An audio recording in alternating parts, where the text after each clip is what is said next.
तो नमस्कार मित्रों, मैं इंजीनियर राहुल कुमार राजवंशी आज फिर हाजिर हूँ आपके सामने लेकर राजस्थान के संप्रदाय। ठीक है, राजस्थान के संत, लोक देवता, देवियाँ मैंने कंप्लीट करा चुका हूँ फ्रेंड्स। आप इसका लिंक डिस्क्रिप्शन में देख सकते हैं।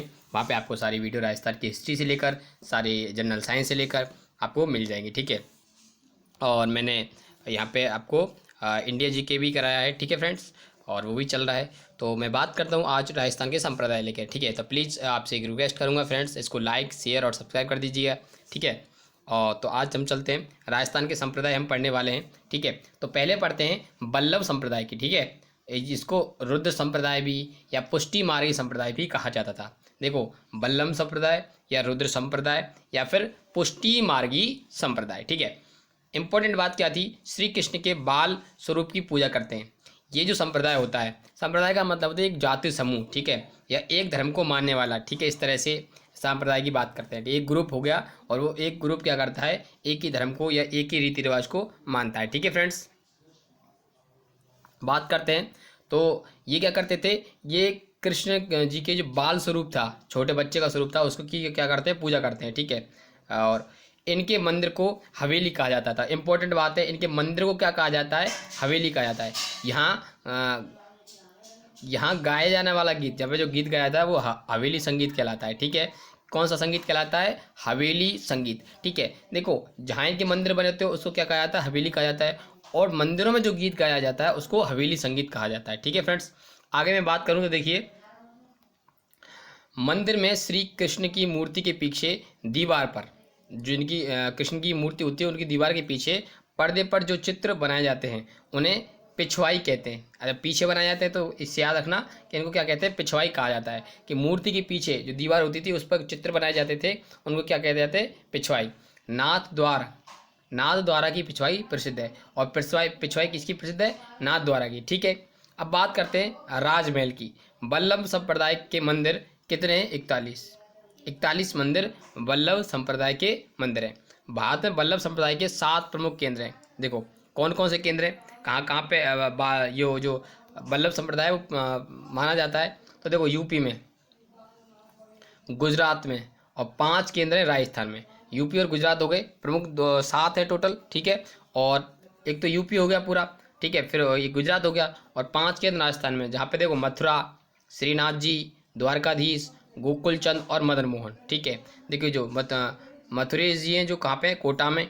ठीक है, श्रीनाथ जी का मंदिर है जो कहाँ है, सिहाड़ में, नाथ द्वार। ठीक है, और द्वारकाधीश जो कि है राजसमंद में, काकरोली राजसमंद में। ठीक है, और गोकुल चंद है जो कि है कामा में, जो कि भरतपुर में चलता है गोकुल चंद। ठीक है, और मदन मोहन ये भी कामा क्या पे, गोकुल चंद, सॉरी, ये कहाँ पे, मदन मोहन कामा में। ठीक है, तो ये प्रमुख क्या हैं, 7 के 7 प्रमुख बल्लभ संप्रदाय के प्रमुख केंद्र है। ठीक है फ्रेंड्स, तो यहाँ बल्लभ संप्रदाय पूजा जाता है। ठीक है, माना जाता है। तो आगे हम बात करें तो देखिए बल्लभ संप्रदाय के बारे में या अलग संप्रदाय के बारे में। तो देखिए, यहाँ पे मैं बात करता हूँ अब आपको रामानंद जी के संप्रदाय की। देखिए, दूसरा जो संप्रदाय है वो कौन सा है, रामानंद जी का संप्रदाय। ठीक है, इस संप्रदाय की बात कर लेते हैं हम। तो देखिए, इसको रसिक संप्रदाय के नाम से भी जाना जाता है। ठीक है, किस संप्रदाय से, रामानंद जी के संप्रदाय को रसिक संप्रदाय के नाम से भी जाना जाता है। इसमें इंपॉर्टेंट पॉइंट क्या है, इस संप्रदाय के लोग भगवान राम की पूजा करते हैं। किसकी पूजा करते हैं, भगवान राम की, इसीलिए इनको रसिक या रामानंद जी का संप्रदाय कहा जाता है। ठीक है, रसिक नायक के रूप में करते हैं, और जो भगवान राम की पूजा किस करते हैं, रसिक नायक के रूप में। ठीक है, इसलिए इसे रसिक संप्रदाय भी कहा जाता है। ठीक है, कृष्ण भट्ट की पुस्तक, कृष्ण भट्ट की एक पुस्तक थी कि न, राम रासो में राम और सीता की प्रेम कहानी है। ठीक है, देखो, जो कृष्ण भट्ट की जो पुस्तक है, क्या नाम है उसका, राम रासो। ठीक है, राम रासो, उसमें क्या है, भगवान राम और माता सीता का क्या है, प्रेम कहानी का वर्णन है। ठीक है, आगे बात करते हैं। तो इस संप्रदाय के, रामानंद संप्रदाय के प्रमुख केंद्र कौन कौन से हैं। तो देखिए, देखो, गलता जी। ठीक है, कृष्णदास पयाहारी, इसकी क्या है, संस्थापक है। ठीक है, गलता जी के।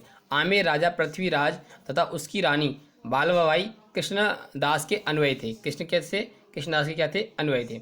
दूसरा जो प्रमुख केंद्र है वो है रेवासा, जो कि कहाँ पे है, सीकर में। ठीक है, और अग्रदास इनके क्या थे, संस्थापक थे।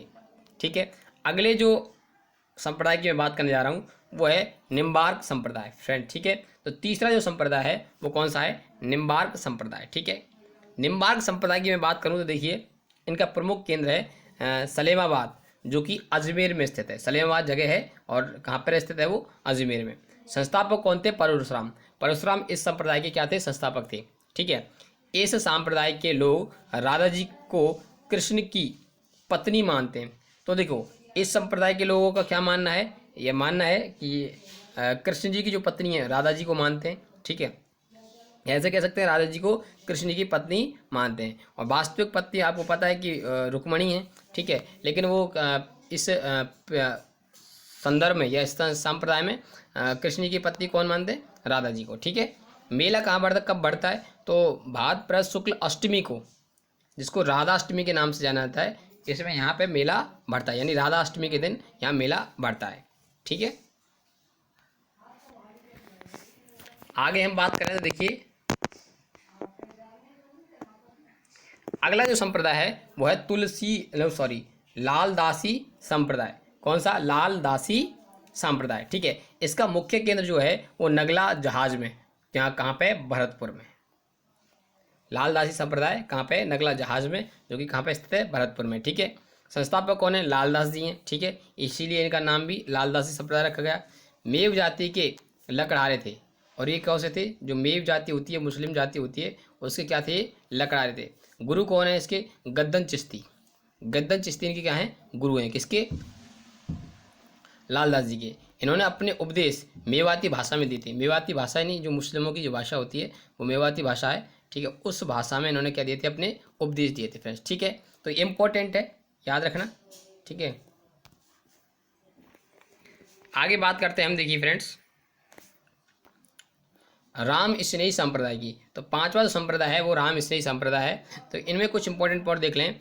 यह संप्रदाय निर्गुण भक्ति में विश्वास रखता है। ठीक है, मतलब पूजा पाठ में विश्वास नहीं, निर्गुण भक्ति में विश्वास रखता है। ठीक है, ध्यान चिंतन मनन इन चीज़ों में। ठीक है, तो उनके लिए मूर्ति पूजा माने नहीं होती या मानते नहीं है, तो निर्गुण भक्ति में विश्वास रखते हैं। इनके अनुसार राम दशरथ पुत्र ना होकर यहाँ पर मतलब निर्गुण या निराकार राम है। यहाँ पर राम कौन नहीं है, दशरथ के पुत्र नहीं है। वहाँ पे क्या है, ये केवल मतलब निर्गुण निराकार हैं। ठीक है, उनका कोई आकार नहीं है, कोई एक व्यक्ति नहीं है। ठीक है, कोई उनको वो पुत्र नहीं है दशरथ के, इसलिए उनका ये मानना है। इनके मंदिर को राम द्वारा कहा जाता है। इनके मंदिर को क्या कहा जाता है, राम द्वारा कहा जाता है। इनके साधु संत गुलाबी रंग के कपड़े पहनते हैं। देखो इंपॉर्टेंट है, तो जो राम स्नेही संप्रदाय होता है, ठीक है, उनके जो अनुयायी होते हैं वो किस रंग के जो उनके साधु संत होते हैं वो किस रंग के कपड़े पहनते हैं, गुलाबी रंग के कपड़े पहनते हैं। तो याद रखना। देखो, और राम स्नेही संप्रदाय के जो मुख्य केंद्र है वो कहाँ कहाँ पे, देख लो। देखें तो मुख्य केंद्र की बात कर रहे थे हम, शाहपुरा में, जो कि भीलवाड़ा में स्थित है। ठीक है, और इसके संस्थापक रामचंद्र जी थे। ठीक है, और इन्होंने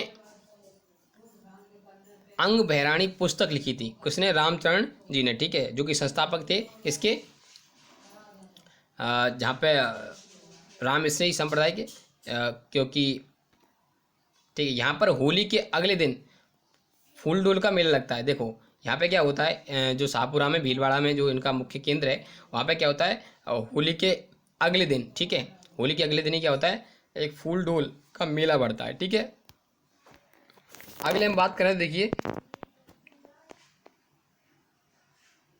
दूसरा जो मुख्य केंद्र है रामश्री संप्रदाय का वो है रेण में, जो कि नागौर में स्थित है, और दरियावजी इनके क्या हैं, संस्थापक हैं। ठीक है, तीसरा जो है शीतल है, शीतल में है, और शीतल कहाँ पे स्थित है, बीकानेर में। ठीक है, और हरिराम दास जी इसके क्या हैं, संस्थापक हैं। इन्होंने एक पुस्तक लिखी योग पर, ठीक है, जिसका नाम था निशानी। ठीक है, और खेड़ापा मुख्य केंद्र है, ठीक है, जो कि कहाँ पर है, जोधपुर में, और इनके जो संस्थापक है कौन है, रामदास जी। ठीक है फ्रेंड्स, अब बात करते हैं इंपॉर्टेंट नोट की। तो देखिए जयमल दास शीतल और खेड़ापा शाखा के आदि के आचार्य थे। जो जयमल दास जी थे वो शीतल और खेड़ापा के क्या शाखा के क्या थे, आचार्य थे। ठीक है फ्रेंड्स, अब देखिए अगले जो संप्रदाय की मैं बात करने जा रहा हूँ वो है आपका परनामी संप्रदाय। ठीक है, परनामी संप्रदाय के मुख्य पीठ, ठीक है, यह मुख्य केंद्र कह सकते हैं, वो कहाँ पे, पन्ना। जो कि जगह कहाँ है, एमपी में, मध्य प्रदेश में। ठीक है फ्रेंड्स, इनके संस्थापक प्राणनाथ थे। ठीक है, और आदर्श नगर जयपुर में भी परनामी संप्रदाय की मंदिर हैं। तो देखिए आदर्श नगर जो कि जयपुर में है, वहाँ क्या है, ऐसे संप्रदाय यानी परनामी संप्रदाय के मंदिर हैं। ठीक है, संप्रदाय का मुख्य ग्रंथ कौन सा है, कुशलम स्वरूप। देखो राम परनामी जो संप्रदाय है उसका जो मुख्य ग्रंथ है वो क्या है, कुशलम स्वरूप है। ठीक है, कौन सा है, कुशलम स्वरूप। ठीक है, याद रखना फ्रेंड्स। तो आगे हम बात करते हैं, तो देखिए आगे बात करते हैं अलखिया संप्रदाय की। अलखिया संप्रदाय की मैं बात करता हूँ तो मुख्य केंद्र कहाँ पे, बीकानेर में है इसका। ठीक है, ये मुख्य केंद्र याद रखना। और संस्थापक स्वामीलाल गिरी हैं, ये इंपॉर्टेंट पॉइंट है फ्रेंड्स के। और संप्रदाय का ग्रंथ कौन सा, अलग स्थिति प्रकाश। तो ये तीन इंपॉर्टेंट पॉइंट पर 3 क्वेश्चन बनते हैं कि अलखिया संप्रदाय का मुख्य केंद्र कहाँ पे, बीकानेर में। और इनके संस्थापक कौन है, स्वामी लाल सिंह। और इनका जो प्रमुख ग्रंथ है वो कौन सा है, अलग स्तुति प्रकाश। ठीक है, आगे बात करूं मैं तो देखिए नवल संप्रदाय की। तो नवल संप्रदाय की मैं बात करने जा रहा हूं। तो मुख्य कौन सा, जोधपुर में है। और देखिए नवल संप्रदाय की बात कर रहे हैं हम, तो मुख्य केंद्र कहाँ पे है, जोधपुर में। ठीक है, और संस्थापक कौन है, नवल दास जी।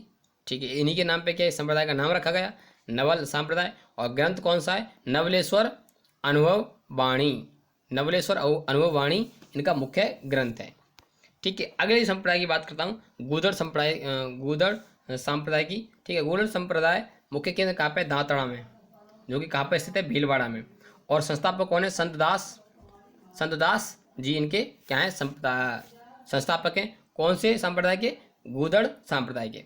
देखिए अब मैं बात करता हूँ राजा राम जी की। तो राजा राम जी की मैं बात करूँ तो मुख्य केंद्र कहाँ पे है इसका, शिकारपुरा। शिकारपुरा कहाँ पे स्थित है फ्रेंड्स, जोधपुर में। ठीक है, मुख्य केंद्र राजा राम जी संप्रदाय का मुख्य केंद्र।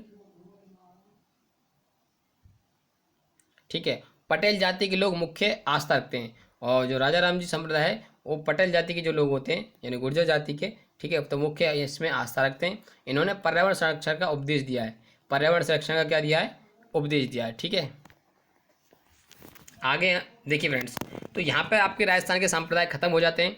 तो मैं आपसे एक बात फिर कहना चाहूँगा फ्रेंड्स कि इस चैनल को प्लीज़ लाइक और शेयर और सब्सक्राइब कर लीजिए। ठीक है, मैं यहाँ पर पूरा राजस्थान जी के कवर करा रहा हूँ फ्रेंड्स। ठीक है, आप डिस्क्रिप्शन का लिंक देख सकते हैं, सारी वीडियोज आपको मिल जाएंगी हिस्ट्री से रिलेटेड और आर्ट एंड कल्चर से। और मैं बहुत जल्दी इसके राजस्थान की पॉलिटी और यहाँ पर इसकी ज्योग्राफी स्टार्ट करने वाला हूँ। ठीक है, तो आप इस चैनल को जल्दी से जल्दी लाइक कर लीजिए और शेयर कर लीजिए और सब्सक्राइब तो कर लीजिए फ्रेंड्स, मेरी आपसे रिक्वेस्ट है फिर से। ठीक है, तो थैंक यू।